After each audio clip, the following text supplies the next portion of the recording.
જય શ્રી કૃષ્ણ ફ્રેન્ડ્સ, આજે બનાવશું પરફેક્ટ માપ સાથે મસ્ત ક્રિસ્પી મમરાની ચીકી. જરી પણ દાંતમાં ચોંટશે નહીં, ખાવાની મજા આવી જશે. ઘરમાં નાના મોટા બધા એન્જોય કરશે. તમે આ જુઓ ફ્રેન્ડ્સ, કેટલી મસ્ત ક્રિસ્પી છે. એક એક બાઈટ એન્જોય કરશો ને ઝટપટ બની જાય છે. સો બનાવવાનું શરૂ કરીએ. આપણને જોઈશે 3 કપ મમરા. સો 3 કપ મમરાની સામે આપણે 1 કપ ગોળ લેવાનો છે. સો 3:1નું આપણે મેજરમેન્ટ લઈએ છીએ ને ગોળને આ રીતે આપણે બારીક કાપી કાઢ્યો છે એટલે જલ્દી મેલ્ટ થઈ જાય. હવે આપણે મમરાને પહેલાં શેકી કાઢવાના છે. લો ફ્લેમ પર આપણે એને શેકશું. એક રિક્વેસ્ટ છે ફ્રેન્ડ્સ, જો તમે ચેનલ સબસ્ક્રાઈબ ન કરી હોય તો પ્લીઝ સબસ્ક્રાઈબ કરજો અને સબસ્ક્રાઈબ કર્યા પછી બાજુમાં જે બેલની સાઇન છે એના ઉપર ક્લિક કરજો, જેનાથી બધી રેસીપી તરત મળશે અને આ ફ્રી છે. આપણે લો ફ્લેમ પર જ મમરાને શેકવાના છે અને મમરા શેકાઈ ગયા છે કે નહીં એ જોવા માટે આ રીતે દબાવીને જોઈ લેવાનું.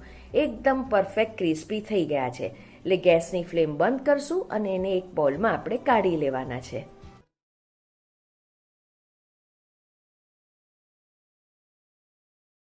મમરા ઠંડા થાય ત્યાં સુધીમાં આપણે બટર પેપર પર ઘી ચોપડી લઈએ. એક બટર પેપર લીધું છે, મારી પાસે બટર પેપર હતું એટલે મેં લીધું છે ફ્રેન્ડ્સ. અને જો તમારી પાસે બટર પેપર ન હોય તો તમે ડાયરેક્ટ થાળી પર પણ ઘી ચોપડી શકો છો. થાળી પર આપણે ચીકી પાથરી શકીએ છીએ અથવા તો પ્લેટફોર્મ પર પણ. હવે બટર પેપર પર ઘી ચોપડું છું અને સેમ પ્રોસિજર તમે થાળીના ઉપર પણ કરી શકો છો. ઘી ચોપડવાથી તરત આપણી ચીકી બહાર નીકળી જાય છે. હવે સેમ પેન આપણે લઈએ છીએ, એમાં ફક્ત 1 ટીસ્પૂન ઘી લઈશું અને 1 કપ આપણે ગોળ લીધો છે. ફ્રેન્ડ્સ, 3 કપ મમરા છે તો 1 કપ ગોળ અને 3:1નું મેજરમેન્ટ લેવાનું છે. હવે લો ફ્લેમ પર જ્યાં સુધી આ મેલ્ટ ન થાય ત્યાં સુધી આપણે એને કૂક કરશું. પેન એકવાર ગરમ થઈ જાય પછી પ્રોસિજરને વાર નથી લાગતી. મેલ્ટ થઈ ગયો છે અને ગોળ મેલ્ટ થઈ જાય એટલે હવે આપણે એને 2 મિનિટ માટે પાછું લો ફ્લેમ પર કૂક કરશું. 2 મિનિટ લો ફ્લેમ પર કન્ટિન્યુઅસલી સ્ટરિંગ કરવાનું છે. તમે જોશો કે કલર થોડો ચેન્જ થતો જાય છે અને આમાં બબલ્સ આવવા માંડ્યા છે એટલે ગોળ બરાબર થતો જાય છે. હવે અહીંયા 2 મિનિટ થઈ ગઈ છે ફ્રેન્ડ્સ, એટલે હવે આપણે એક બાઉલમાં પાણી લઈશું અને પાણીમાં થોડો ગોળ નાખીને જોવાનો કે પા બરાબર થયો છે કે નહીં. હવે અહીંયા મેં 1-2 ટીપા ગોળ નાખ્યું. હવે આપણે જોશું, જોવાનું, જો કટ કરીને તૂટે તો થઈ ગયો છે, પણ આ ક્રિસ્ટલ જેવું નથી, આ સ્ટ્રેચ થાય છે ફ્રેન્ડ્સ. આ સ્ટ્રેચ થઈ રહ્યું છે એટલે હજુ આપણું પા બરાબર થયું નથી. હજુ આપણે 1-2 મિનિટ આને કૂક કરશું અને કન્ટિન્યુઅસલી સ્ટરિંગ કરજો. 1-2 મિનિટ કૂક કર્યા પછી પાછું સેમ વે આપણે ગોળને પાણીમાં ચેક કરશું.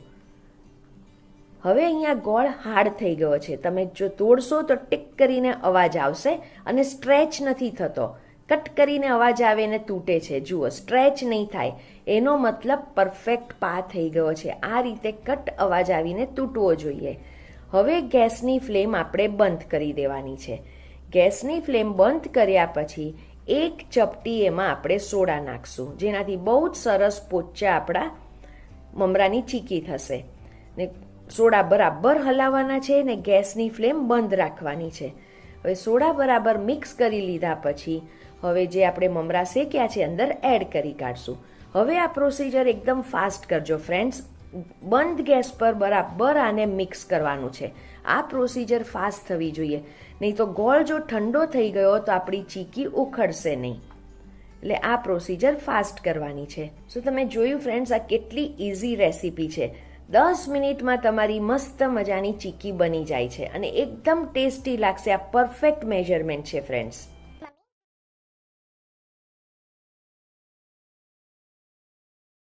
હવે મમરા બરાબર ફાઇન રીતે મિક્સ કરી લીધા પછી જે આપણે બટર પેપરને ગ્રીસ કરી રાખ્યું છે એમાં ટ્રાન્સફર કરશું. અને મેં કીધું એ પ્રમાણે તમે થાળીમાં પણ ઘી ચોપડીને ટ્રાન્સફર કરી શકો છો. ને હવે તરત આપણે હાથેથી સ્પ્રેડ કરવાનો. જો તમને ગરમ લાગે તો જરા પાણીવાળો કે ઘીવાળો હાથ કરવાનો.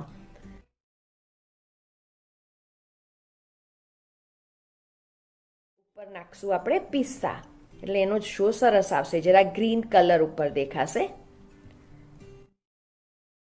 નાખ્યા પછી હળવે હાથે એકવાર વેલણ ફેરવી દેવાનું, એટલે પિસ્તા નીકળી ન જાય.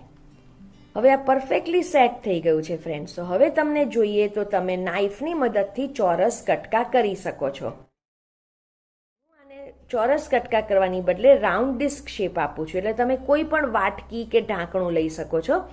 આ રીતે તમે કરો તો તરત ગરમ હશે તો તરત શેપ આવી જશે.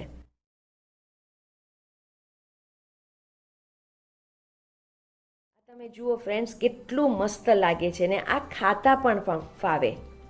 મેં કીધું એ પ્રમાણે ચોરસ શેપ આપી શકો છો અથવા તમે એના લાડવા પણ બનાવી શકો છો. મસ્ત રીતે આ ડિસ્ક અહીંયા તૈયાર છે. ખાવાની તો રિયલી મજા આવશે. જરી પણ આ મોઢામાં ચીટકે નહીં એટલી પરફેક્ટ માપ સાથે આ છે. થોડા થોડા જે આ પીસીસ વધ્યા હોય એના તમારે લાડુ કરી કાઢવાના. અને જો મમરા ઠંડા થઈ ગયા હોય તો તમે સેમ પેનમાં પાછું થોડી વાર ગરમ કરજો, એટલે લાડુનો શેપ આપી શકો. તમે લાડુ કે ડિસ્ક શેપ આપી શકો છો કે ચોરસ પણ કાપી શકો છો. સો અહીંયા આપણી ચીકી તૈયાર છે. તમે આનો લુક જુઓ ફ્રેન્ડ્સ, બનાવશો ત્યારે જ તમે ખાવા માંડશો એટલી મસ્ત છે. અને ખલાસ થશે તો પાછી બનાવશો, કેમ કે ઝટપટ બની જાય છે.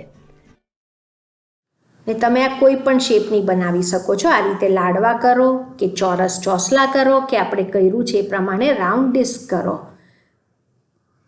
હવે હું તમને એક તોડીને બતાવું ફ્રેન્ડ્સ. જુઓ કે કેટલી મસ્ત ક્રિસ્પી છે અને જરી પણ દાંતમાં ચોંટશે નહીં. Perfect consistency. ફ્રેન્ડ્સ તમે પણ બનાવો ને રેસીપી ગમી હોય તો કમેન્ટ સેક્શનમાં કહેજો રેસીપી કેવી લાગી.